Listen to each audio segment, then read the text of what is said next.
Welcome to study blog education YouTube channel पर आप सभी का फिर से एक बार स्वागत है।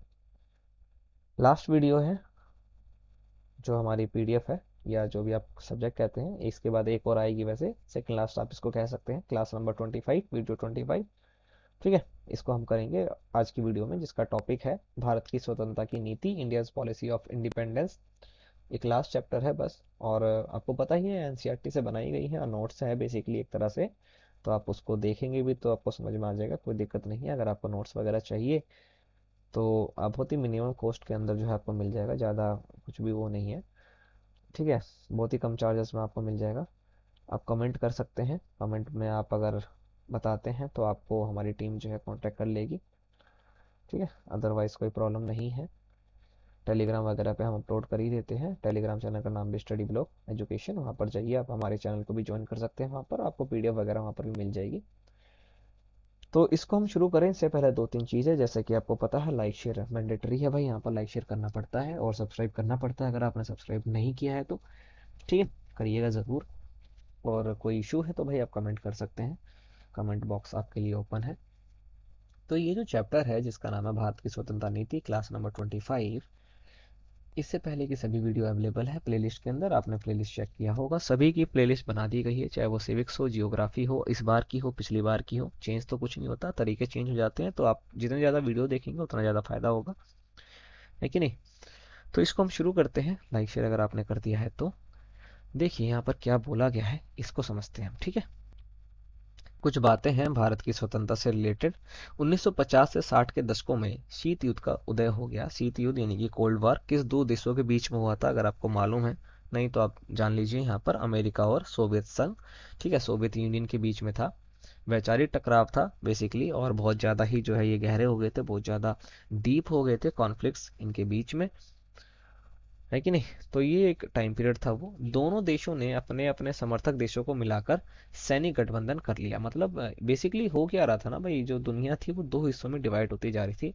कुछ देश अमेरिका की तरफ जा रहे थे और कुछ रूस की तरफ, क्योंकि बहुत ताकतवर देश थे। ऐसे में प्रधानमंत्री जवाहरलाल नेहरू, जो हमारे देश के पहले प्रधानमंत्री रहे, 17 साल तक कार्यकाल जो है इनका रहा। नव स्वाधीन भारत के विदेश मंत्री भी बने थे ये हमारे। ठीक है, तो ध्यान रखिएगा इसका। नव स्वाधीन मतलब होता है जो नया नया इंडिपेंडेंट हुआ है।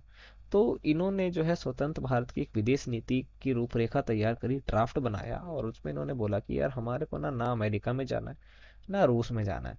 अभी अभी हम आज़ाद हुए हैं, गुलामी गुलामी कुछ है नहीं हमारे पास, हमें यार डेवलप करना है, दुनिया में कुछ करें, बहुत कर लिया सब कुछ। तो इन्होंने एक गुट निरपेक्ष आंदोलन बनाया। इसकी एक विदेश नीति जो है इन्होंने तैयार करी। अब गुट निरपेक्ष आंदोलन क्या है ये आपसे नहीं पूछा जाएगा। बेसिकली ये होता है कि हमें ना ही अमेरिका में जाना, ना ही सोवियत संघ में, लेकिन ना ही इस गुट में जाना है, ना ही इस गुट में जाना है। किसी भी जगह हमारे को अलाइन नहीं होना, ये गुट निरपेक्ष आंदोलन होता है। इसकी शुरुआत नेहरू जी ने ही की थी। ये इतना आपको पता होना चाहिए। पॉलिटी का चैप्टर है बेसिकली ये, तो पॉलिटी वाली वीडियो में आपको मिल गया होगा अगर आपने देखा होगा तो। ठीक है, इतना आपको ध्यान रखना है। आगे है दोनों देश। ये दोनों देश कौन से हैं, तो ये अमेरिका और सोवियत संघ, इन दोनों ही देशों ने युद्ध को टालने का प्रयास किया। युद्ध के खिलाफ मानवतावादी और नैतिक रवैया अपनाकर जो है इन्होंने बात करी कि यार युद्ध वगैरह में क्या होता है, मानवता को नुकसान ही होता है बेसिकली, और क्या होता है, लड़ाई ही होती है ना। ठीक है, तो यही वो चीज़ थी कि भैया नहीं यार लड़ाई नहीं करनी, टालने की कोशिश की जा रही थी, पर चला बहुत लंबा था ये। ठीक है, परंतु विभिन्न कारणों से भारत सहित बहुत सारे गुटनिरपेक्ष देशों को युद्ध का सामना उसके बाद भी करना पड़ा था। जैसे 1974, 72, 62 में हमने लड़ाई करी यार, चाइना से, यहाँ से वहाँ से करना पड़ा, करना पड़ता है कि नहीं। मतलब हमें किसी भी देश में नहीं जाना, फिर भी हमें लड़ाई करनी पड़ी। तो ये छोटी सी बात थी, इसमें ज़्यादा बात नहीं थी।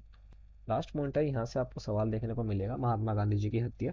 बता सकते हैं महात्मा गांधी जी की हत्या किसने की, कब हुई, जन्म कब हुआ था महात्मा गांधी जी का, इतनी सारी चीज़ें आपको पता होनी चाहिए गांधी जी के बारे में। ठीक है, देखिए 1947 ईस्वी में स्वतंत्रता के साथ देश विभाजन ने गांधी जी को निराश कर दिया था। दंगों के दौरान उनकी सक्रियता को देखते हुए माउंट बेटन ने उन्हें वन मैन आर्मी कहा था। ये मोस्ट इंपोर्टेंट सवाल आपको यहाँ पर देखने को मिला। वन मैन आर्मी किसको बोला गया, गांधी जी को बोला गया। किसने बोला, माउंट बेटन ने बोला था।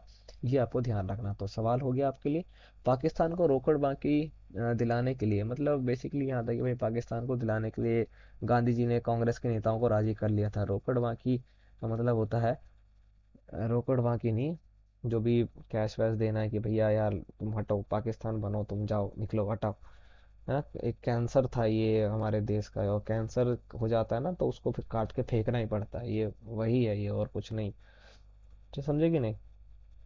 तो गांधी जी ने मना लिया था कांग्रेस के नेताओं को कि ठीक है यार, इसको खत्म करो, ये हमारे कैंसर है, इसको छोड़ देंगे तो ये पूरे देश को खत्म कर देगा, हटाओ, कैंसर काट के फेंक दिया हमने, आज भी बवासीर की तरह घूम रहा है ना। इस मसले पर उन्होंने आमरण अनशन भी किया, यानी कि जो मसला था ना कि भाई पाकिस्तान बांटने का वगैरह वगैरह करने का, आमरण अनशन इन्होंने किया। उनकी प्रार्थना सभा में कुरान की आयतें पढ़ी गई, गांधी जी की प्रार्थना सभा के अंदर जो है कुरान की आयतें पढ़ी गई। इन कार्यों को कट्टरपंथी हिंदुओं ने जो है पसंद नहीं किया था, क्योंकि भाई वो नहीं चाहेंगे कि गांधी जी के जहाँ प्रार्थना सभा है, प्रार्थना घर जो है, प्रेयर मीटिंग का जो एरिया है, वहाँ पर आप कुरान पढ़ें, क्योंकि कुरान बेसिकली मुसलमान पढ़ते हैं। और ये वैसे भड़के हुए भी थे, क्योंकि जितने मुसलमान थे बेसिकली, ज़्यादातर मुसलमान जो थे वो पाकिस्तान जिन्ना से रिलेटेड थे, जिन्ना के पीछे थे, और वो पाकिस्तान की मांग कर रहे थे। तो भाई कट्टरपंथी हिंदुओं ने जो है इस चीज़ को पसंद नहीं किया था। अब ये जो तनाव था पूरा का पूरा, तो तनावपूर्ण माहौल में 30 जनवरी 1948 ईस्वी को नाथूराम गोडसे ने महात्मा गांधी की हत्या दिल्ली में कर दी। 3 गोली जो है उन्होंने जो है गांधी जी को मारी थी। गांधी जी की जो समाधि है वो राजघाट में है। ठीक है, ये भी आपसे पूछा जा सकता है। और जिस दिन गांधी जी की मृत्यु हुई उस दिन पंडित जवाहरलाल नेहरू ने एक बात कही थी, वो था हमारे जीवन से प्रकाश बुझ गया। इस अवसर पर, यानी कि जब गांधी जी की मृत्यु हो गई, इस सिचुएशन पर उन्होंने एक बात कही, जिसका जो ये था कि हमारे जीवन से प्रकाश बुझ गया। तो ये जो है इम्पोर्टेंट है एग्जाम पॉइंट ऑफ व्यू से, ये सारी पॉइंट जो है इम्पोर्टेंट है। और ये हमारा पूरा का पूरा जो हिस्ट्री है ना वो कंप्लीट हो गया है यहाँ पर। ठीक है, पूरा का पूरा जो हिस्ट्री है हमारा वो कंप्लीट हो गया है।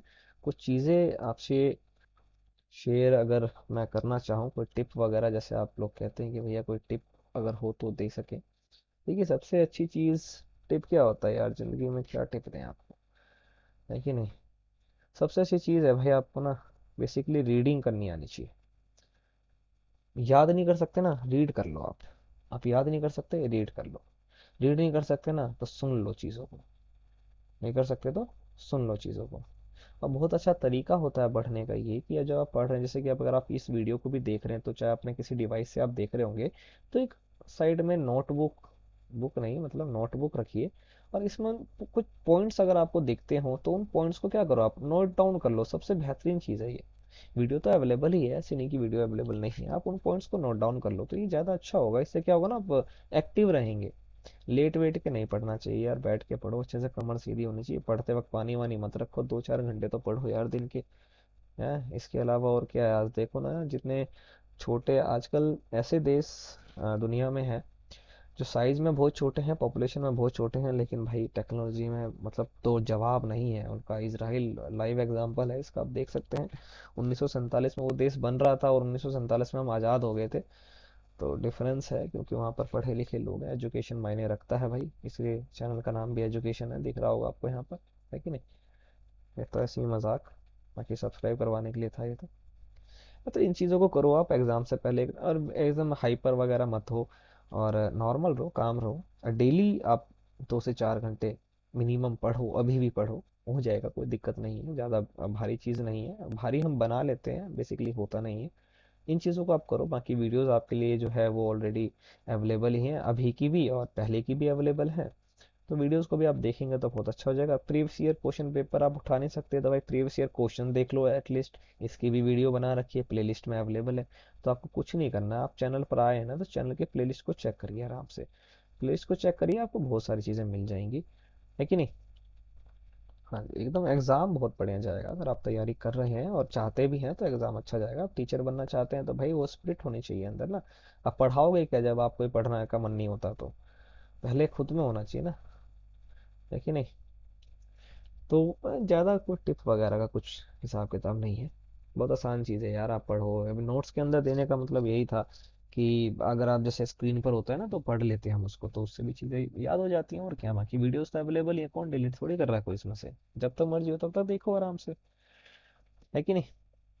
एकदम बिंदास पढ़ो, कोई प्रॉब्लम नहीं, 2-4 घंटे पढ़ डालो यार दिन भर में, तसल्ली से बैठ करके। ये नहीं कि घूमते घूमते पढ़ रहे हैं, मतलब उस वक्त पढ़ो, 2 से 4 घंटे उस वक्त पढ़ो। ठीक है, और आराम से क्लियर हो जाएगा, कोई प्रॉब्लम वाली बात नहीं, टेंशन मत लो। तो हिस्ट्री तो हमारी कंप्लीट हो गई, सिविक्स भी कंप्लीट होगी, जियोग्राफी भी कंप्लीट हो जाएगी। पहले भी वीडियो बना रखी, कंटेंट आपके लिए बहुत ज़्यादा है और मतलब चीज़ें वही हैं और दो तरीके से कंटेंट तैयार किए गए हैं। तो आप दोनों ही तरह की वीडियो देखो, पहले वाली भी प्लेलिस्ट देख लो और अभी वाली भी, तो फ़ायदा होगा ही आपका भाई, है कि नहीं। और टाइम है अभी तो वेस्ट मत करो इसको, सबसे पहली चीज़ टाइम को वेस्ट मत करो। यही वो चीज़ है जो वापस लौट के नहीं आती। ठीक है, ज़्यादा कुछ नहीं, लाइक शेयर आप कर दीजिएगा। हम मिलेंगे आपसे फिर से कुछ नए टॉपिक लेकर के आएंगे। जब आपके एग्ज़ाम हो जाएंगे उसके बाद भी हम कुछ ना कुछ टॉपिक लेके आएंगे। और अगर आपको कुछ टॉपिक वगैरह के ऊपर वीडियो वगैरह चाहिए होती है तो आप कमेंट करके बता सकते हैं, हम पूरी कोशिश करेंगे कि हम आपके लिए जो है वीडियो लेकर के आएँ। ठीक है, तो हम मिलेंगे आपसे फिर से नेक्स्ट वीडियो में। इसी चैनल पर जुड़े रहेंगे, आपका हमारा साथ जो है आपसे चलता रहेगा। जय हिंद।